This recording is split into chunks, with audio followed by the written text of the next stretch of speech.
COVID-19 is not going to disappear.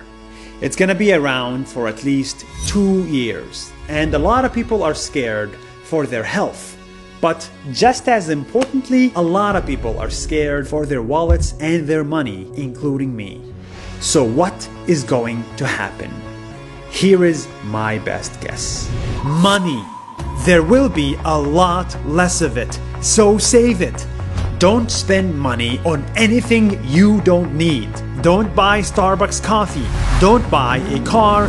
Don't buy the stock market. It's gonna crash. Don't even buy that H&M t-shirt or that extra suit you don't need, because weddings won't be back for a while. Jobs. Many jobs are simply not coming back. Waiters, tour guides, hospitality industry. It's gonna take at least 2 years to get the same number of jobs back. So in this free time, you must spend it on education. Get a skill that can make money fast. As a business myself, I'm still looking to hire people, but people with internet skills. People who know how to edit videos. People who know how to run Facebook ads, build websites, create a sales funnel. People with an IT degree, not a philosophy degree. And these skills are going to be so much more important in the future.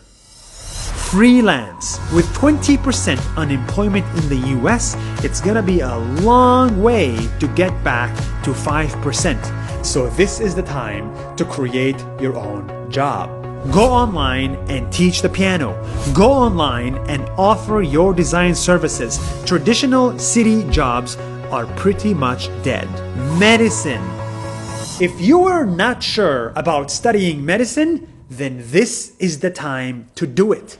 COVID-19 taught us the world needs you, the doctor and the nurse. The world doesn't need me. It doesn't need Gucci. It doesn't need all these travel influencers.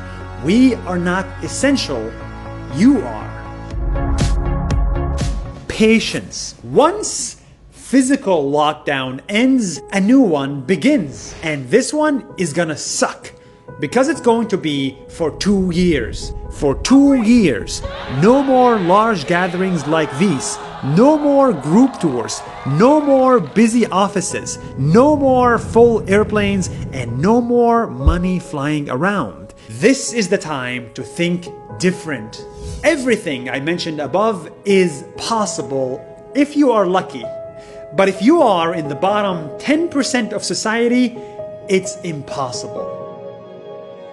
Not everyone can afford to upskill or to even have a computer. That's why income inequality is about to go up. The rich will stay rich, the poor will get poorer, and the gap will go even wider. For the first time in decades, millions of people will enter poverty, not escape it. So if there is one thing we need to do for life after COVID-19, is to have more compassion. Look after yourself first, and then look after your neighbor. Odds are they're having a harder time. This is not the time to spend money, but it's definitely the time to give it. And maybe that's how we're going to beat this pandemic together. Stay home, stay safe, and I'll see you next week.